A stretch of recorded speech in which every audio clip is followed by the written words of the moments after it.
Today we have a special guest talking to us about his new game. Previously, he's spent several years working at BioWare. More recently, he's created a little game that I love called NEO Scavenger. Now he's working on a brand new game that takes place in the NEO Scavenger universe. I'd like to introduce Dan Fedor. Hey folks. How are you today? Pretty good. How's it going there? Oh, not too bad. So, I've been playing NEO Scavenger quite a bit actually today. I've been catching up on it because I haven't played it in a while. And there's a lot of really interesting artwork in that. And from my understanding, you've created a lot of your own artwork in that game? Yeah, I'd say the lion's share of the artwork in the game was mine. I'm trying to think of stuff that I had contracted out. And the ones that come to mind are, I think there are 6 encounters where I had the illustrations. You can really tell. I mean, the artwork is of phenomenal quality. And that was Jordan Grimmer and Max Leonov, I think, and I'm going to have to look at the credits again. But if you go into the DMC, there's a microbank there, there's the Concrete Jungle, there's Haggerty Health, and then also the Anishinaabe Tribal Nation, the Saginaw Mental Institution, and the Grayling, Camp Grayling installation. Those are all illustrations that I had professionals do the work for me. Wow. But I do love creating pixel art, whether or not I'm as good as those other artists. So I try and do as much as I can just because that's kind of why I went indie in the first place. Okay. So you give a lot of credit to these guys that have done the other artwork, and it's no question about it, it's amazing. But I really did enjoy a lot of the artwork that you've done as well. Thanks. So you said that you've always you've enjoyed doing pixel artwork. So this is something that you've done for a while? You've always had some kind of artistic ambition then? Yeah, actually, the reason I got into BioWare, I wasn't an artist, I was what's called a technical artist. And they're kind of one foot in programming, one foot in the art realm. And at the time, I really wanted to be a 3D artist for a company like BioWare. But because I was not an amazing artist, but actually pretty good at programming and art, I managed to kind of sneak in that way. So I've always kind of tinkered with creating art in 3D apps as well as 2D painting apps. And I think now that I'm more established, I enjoy the pixel art because maybe there's an element of nostalgia to it, but there's almost an element of logic to it that I like, and I think that may be what got me into 3D as well. Like if you build it in 3D space correctly, it'll look correct when you render it. The same is true when you do 2D pixel art. I like that you just kind of plot the points, the bounds of the object, where the highlights would hit, and the coloration, and then it ends up looking okay if you kind of figure out the math rather than have the artistic eye for it. Almost so you can do it to scale. You know how many pixels you're building one part, how many pixels the next part should be almost. Yeah, it's like you can approach it almost from a more industrial design point of view rather than an aesthetic point of view. Although over time I've sort of learned, there's room for both of those things to improve the artwork, and I'm trying to work on the latter. That's so cool. So what was it about NEO Scavenger that made it so successful? I mean, there's a lot of other survival crafting type games, but there's not so many that did near as well as NEO Scavenger. I guess that's a good question. I feel like NEO Scavenger is a moderate success in the scale of survival post-apocalyptic games, because there are definitely some serious financial and critical successes that I think did better than NEO Scavenger, but there's definitely a range below my success level. And I think a large part of why I got to where I am is I was making a game primarily for me, and not necessarily caring about what other people were making at the time.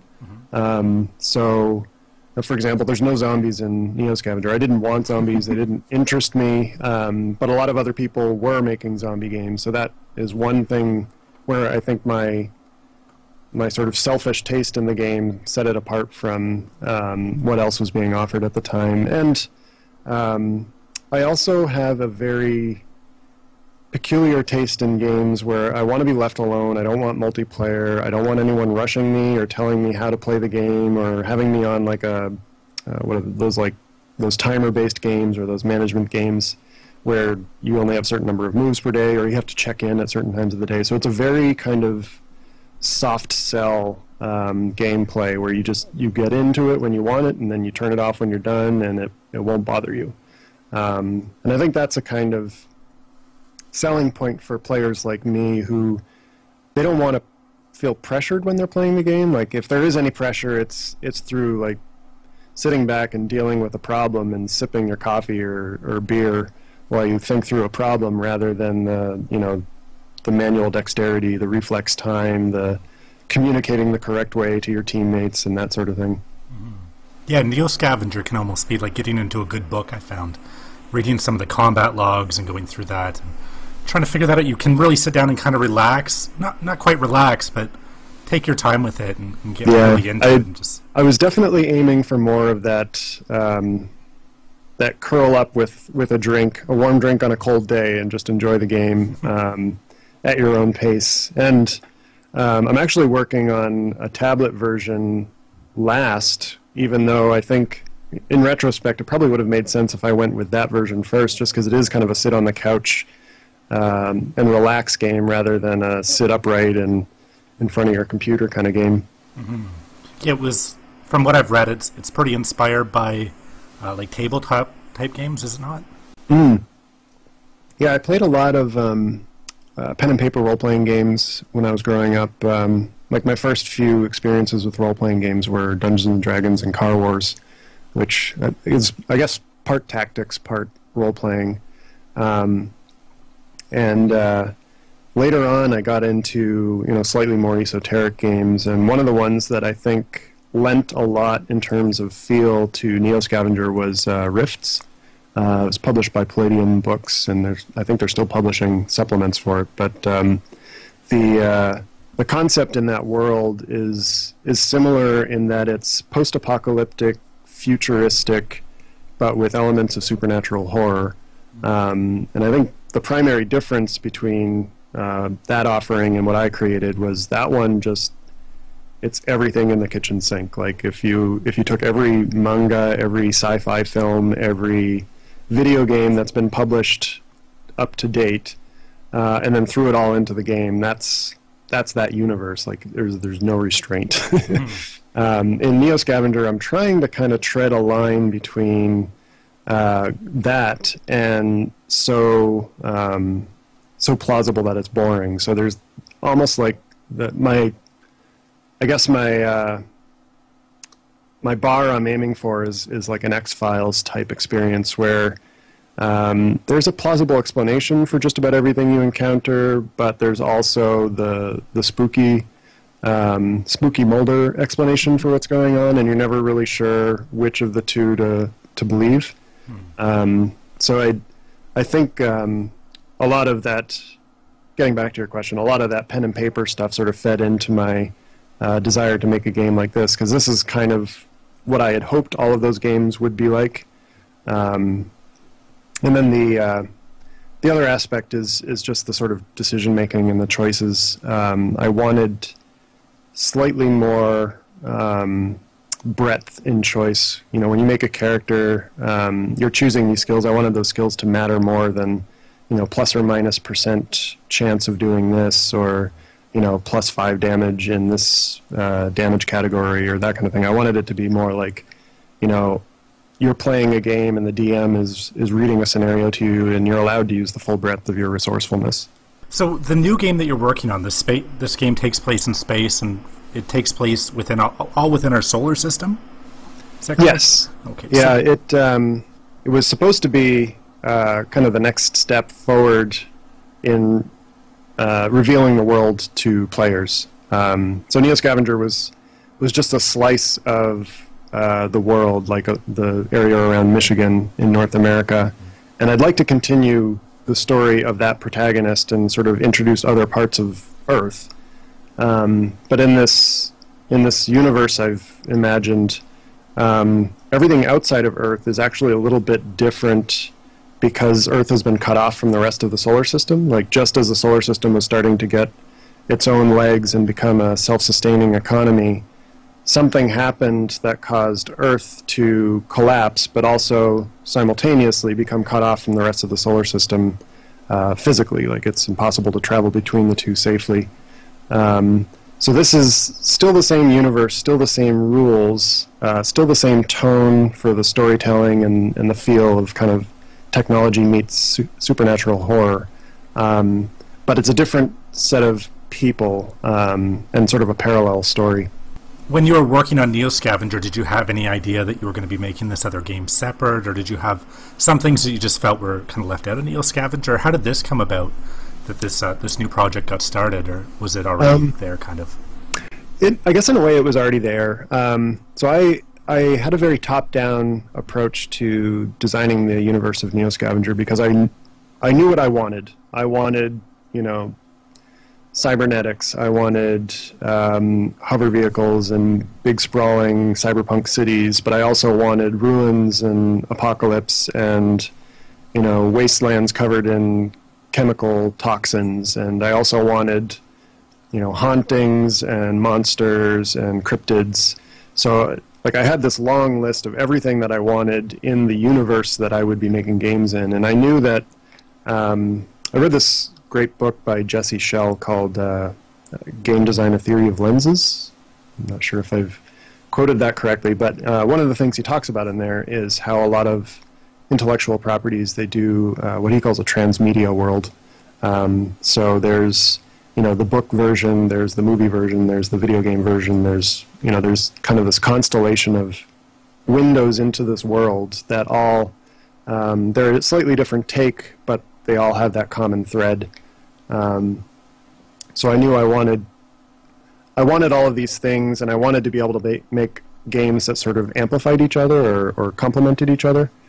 So with that in mind, yes, this was sort of planned out in advance, but I had no idea what would happen, and I still kind of have no idea what's going to be happening in space, except on a very, very kind of high level, and I don't always have the answers for how that neatly ties in with what happened on the planet. And come to think of it, even when I was wrapping up what was going on NEO Scavenger 1, I still was struggling to sort of tie up loose ends and make sense, because again, a lot of these things were kind of like, it'd be cool if we did something there, but how would that even make sense in the context of all this other stuff? So there's a lot of, in some places, very thinly veiled attempts at connecting things that probably don't belong connected. So it's pretty open-ended then with the storyline. Yeah, there's really only one thing that I'm pretty sure is going to be there, and I like that, pretty sure. Yeah, you never know. Yeah, it could change. That's always a good sign, though, when it comes to like story building, right? It's always a good sign that you have the ability to adapt. Yeah, and frankly, the interesting part of the game to me is the journey, and that's definitely, I think most players will tell you that in NEO Scavenger, the ending of the story is, depending on who you are, is interesting or tedious or a letdown, but getting there is really what you play the game for. It's that moment-to-moment experience and the sort of dynamically emerging stories that happen as a result of these interesting systems. So this time around, again, I'd like that to be the focus. It's about the experience and enjoying the moment to moment, and with any luck I'll have learned a few things from the first game to craft a better story, but the story is really a take it or leave it kind of affair. People in this universe are more advanced than the point that we're currently at on Earth. Now, are there many humans out in space in the new game, or is this ship something kind of unique, or is it what's going on out there? There has to be enough people out there, at least to fulfill the vision I have. There have to be enough out there to sustain an economy. So I think the target I'm aiming for is comparable to like Cowboy Bebop or Firefly, in that you have either colonies or outposts or stations spread out across most of the planets, some moons, and then possibly elsewhere. And there's enough of a reason for the players to be going in between these. So, you know, whether that's transporting goods or fulfilling contracts or just staying off of somebody else's radar to keep yourself alive, there's that level of activity out there. And when the player starts their character off, I'd like it to be open enough that they could kind of fulfill any story that they want to, whether it's, you know, running from the law or the corporate wage slave or the, you know, whatever. But again, it'll be kind of like NEO Scavenger, piecing together these little bits of background story that start to form a bigger picture and then maybe hopefully propel you to start examining more of this universe and reveal its mysteries. I love that the new game, it looks like a base building type of base building game kind of taking place in space. Will there be a lot of scavenging in this game, kind of like NEO Scavenger? Is there the same kind of like almost grungy looting and salvaging feel to the new game, or is there maybe a little bit different? I'm hoping so. First of all, it's a NEO Scavenger game, so I'd like players of the first one to be able to enjoy this one, which means, you know, it's going to share some DNA, and the idea of finding like a derelict ship or even taking out another ship and then being able to pull the useful bits out of it or tow that ship to some hidden facility and then, you know, over the course of time retrofit it and then move into that ship from your old one. That kind of stuff really interests me, and I'd like to find a way to incorporate that into the game mechanics. All of this is easier said than done, though. And right now, you know, for example, a lot of what I've put on the web is laying out tiles to define your ship and hooking up, you know, bits and bobs and connecting one thing to another with signal and electrical conduits. That's kind of the half of the experience. Is I want players to have ownership over their ship, and, you know, they know all the nooks and crannies and how to get it working when this piece fails and how to replace a part or fix a part. But in reality, I don't know how much of the game is going to be spent building a ship as much as maintaining the ship or trading it in and building a new one.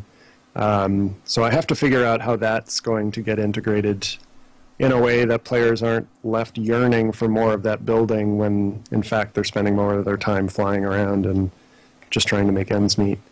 And one of the things that I'll have to tackle at some point is a lot of these base building or even just management games in general, like SimCity or Prison Architect or RimWorld. There's a constant building activity going on. Like throughout your game, you're expanding and adding an addition and maybe demolishing this area and rebuilding it. And in the context of flying around a spaceship, you're not going to be taking it apart as you fly from Jupiter to Mars. Like that's a suicide suicide undertaking. So like there has to be some reason and some facility for being able to design ships, and I don't know, I have to find a way to make that make sense. So that's part of the iteration process, I hope.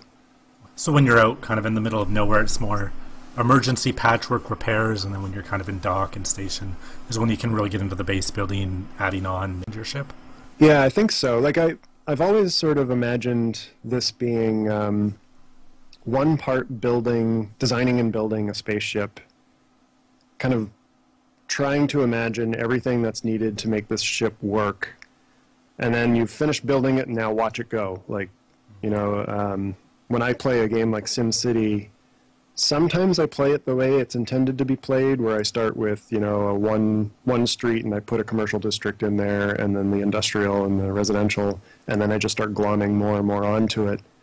But more often than not, after I've played a few sessions like that, what I really like to do is to just design a city whole cloth, like everything down to the subway system and all of the different, you know, all of the different neighborhoods and all that. I just want it all done, and then I want to see what happens. Like, will it run?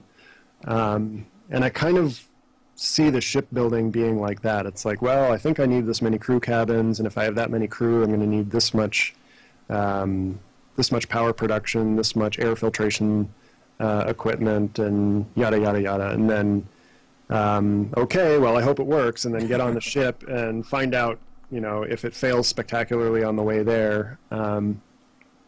But after that, after you've maybe found a design that works long enough to go from place to place, I also pictured there being a crew management aspect to it. So not just keeping them fed, keeping them oxygenated, keeping them warm, you know, a lot of the same things we see in NEO Scavenger, but there's going to be, hopefully, an emotional context or component to these AIs, so that, you know, not all of them are going to get along, and there's going to be interesting drama to watch, just procedurally generated.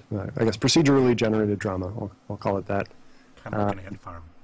Yeah, like, what are they doing now? And, oh, why is this guy sulking over in the corner? And am I going to have to dismiss this crew member because they're always causing problems? Or did they mutiny and steal my ship? Or, you know, like, I think there's a lot that can go on just with managing your crew, keeping those trips interesting, because there will not be faster than light travel or you know, ready to use portals going from point A to point B. So it's going to be a long haul, and they have to be interesting trips in order for people to keep playing the game. So so that's going to be another as yet undetermined solution to a problem, but that's the goal anyway.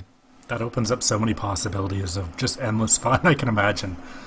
I'm hoping so. I'm hoping people can actually, like, I'm building a lot of this with, you know, streamers in mind. I've watched people play NEO Scavenger, and I see how people enjoy watching it as a story unfolding, and even the person playing it is like, whoa, I didn't expect that to happen. Now what do I do? So reinforcing that that play style, that being able to enjoy it as both the player and a spectator, I think will hopefully find its fans. Yeah, I think, I don't know how many times with NEO Scavenger, been completely caught off guard. I go to do something, and all of a sudden I see the death screen come up, and I'm like, what happened? It's like, all right, what happened? Yeah, rewind here. What happened here? Or, you know, just something completely unexpected happens. Like, you don't have the same playthrough twice, ever. And it keeps you going, and it just adds just so much to that game, and I've had so much fun playing that game over time. Yeah, believe it or not, I still enjoy playing it. I mean, I don't fire it up often just to play it, but I do have to fire it up a lot to track down a bug or something, and inevitably somebody comes up with a bug that I was playing the game for 2 hours and it crashed, and it's like, well, my only thing to go on is I guess I'll have to play the game for 2 hours and hope that bug comes up. But in the process, I've found I can still make it interesting, you know, either setting a challenge for myself or even just kind of seeing where things go, and it surprises me that I still find that entertainment value after I've been working on it for, we're past 5 years now, so you know, it's a good sign, and I'm glad to see it turned out that way. I wasn't always sure. So. Yeah, I kind of get the feeling you must really enjoy working on it, because I mean, NEO Scavenger is one of those games where it was released in early access. I think I got it January 2014, around there, in early access on Steam. And I felt like at that time, I felt it was a finished game personally. I mean, not that it was necessarily done the way you wanted it, but I felt that for what I had paid for it, I was happy and content. Now, a lot of people, you know, they'll release a game half-made on early access on Steam, and we all know what happens. It kind of dies out, and you never hear from them again, and, you know, they've... Yeah, I think there's a fair spread of success and failure stories on every crowd-funded platform, or beta-funded, or whatever it's called. And yeah, like, when I released NEO Scavenger initially, I had worked on it for a year, and my hope was that what I was selling was at least a complete, if small, gaming experience. So the first release was actually March 2012, and that was purely on my website as a self-hosted beta funding kind of game. And if anyone fires up the demo today, that is a slightly more advanced version of what was on sale March 2012. So like all of the bug fixes, all of the UI improvements, they weren't there. Like, but the amount of content you get there is slightly more than what was on offer then. And over time, the game became available on Desura Alpha funding, and then later on Steam Early Access, and then finally as a 1.0. And yeah, like that whole time was partly bug fixing, partly feature, adding features on, and then partly adding content in terms of story and items and creatures and that sort of thing. So an interesting, I think, byproduct of that was there were people who enjoyed just the evolution of the game over time, as much as, you know, just sitting down and playing with the final product. It was just like, oh, this new feature's in here, let's see how that works, or oh, he's tweaked this and now the difficulty levels are completely different, or, and it just kind of kept the game alive in their minds, like an interesting thing to go back and let's see what's changed, you know, fire it up. And I think if I can repeat that on this new game, or any future game for that matter, I will. I enjoyed the sort of long evolutionary process of developing a game, almost like sitting there with a bunch of players at a table in a D&D session. It's like, you know what would be awesome is if in the next adventure we did this, or we were able to do that, and then it's like, you know what, I'll start working on that, you know. I do sort of see it as me game mastering a session, and I have thousands of players. So. Yeah, I can totally see that. With the new game, I've just got one last question here. I've been keeping up on your blog and kind of following your work on it as much as I can. I see that you're having a really hard time with that title, it sounds like. Yes. I would have never imagined such a big part of game development going into that, but I can totally understand it, especially when it comes to branding. Do you have anything in mind, or is that completely out there right now? Well, I've been trying to avoid saying anything until I'm sure, for obvious reasons. I mean, I've already been bitten in the butt twice now with names I thought I've won with, and turned out they were taken the next day. So I won't say I have a solution yet. In fact, one of the logo designs is right behind my Skype window right now. I was trying to work out a new one before I called you, or before you called me. What I do know, though, is that the title is going to be something, something, something, a NEO Scavenger story or a NEO Scavenger tale, just because a lot of folks have been like, well, why don't you call it like NEO Pilot or NEO Space Odyssey or something like that? And even when it is a really unique phrase, NEO on its own then becomes the sort of describing factor for the game. And I don't want to do that because so many other people own NEO in terms of trademarks. I'd be treading on a lot of dangerous territory. And similarly with Scavenger, like I had a bit of a battle getting NEO Scavenger trademarked just because Scavenger is used on so many things. Like, you know, there's other games like Dark Scavenger, there's even a service that was called Scavenger. So so part of my thinking is if I tack on a NEO Scavenger story to some other title, I'm guaranteed to be safe because it's obviously a NEO Scavenger thing and not, you know, not half in somebody else's IP. But no, I can't share any names yet, just because Totally understand. I know as soon as I do, the next time I log into my email to be like, actually, no, that one's taken. Somebody's gone and registered the domain, or yeah. Well, that's happened too. Actually, I got was it a year after NEO Scavenger launched, some guy got in touch with me and he said, I just happen to have neoscavenger.com, and I see that you have a game called NEO Scavenger. Would you like to buy it from me? And I'm like, oh, that's a likely story. So. Yeah, that's going to be... That was a whole business back in the day. I remember people still is. Yeah. So it wasn't too long ago.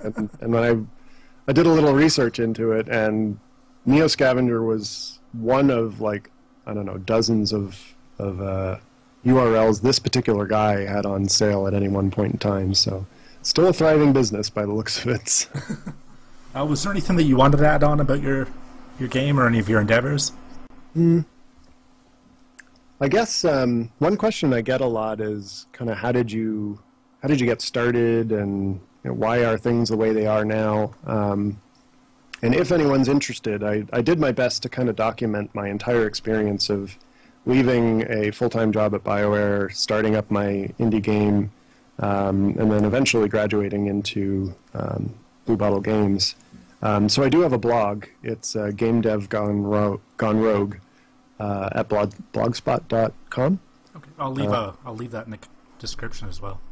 Yeah, and that's like all that is kind of like, well, how do I fund this thing for a year and a half, or what's the process of getting a business registered, and how do you trademark a name? So a lot of this stuff is actually step by step what I went through, and as a lot of other indies have kind of said, that was kind of cool to see how that happened. But it also explains things like, why is NEO Scavenger built in Flash? Why did you choose such a terrible engine? And well, you'll see why, because back in 2011 when I started making the game, it was a very different landscape. And it made a lot more sense because I wasn't planning on selling NEO Scavenger as a Steam game back then. It was going to be like on Congregate as a licensed game.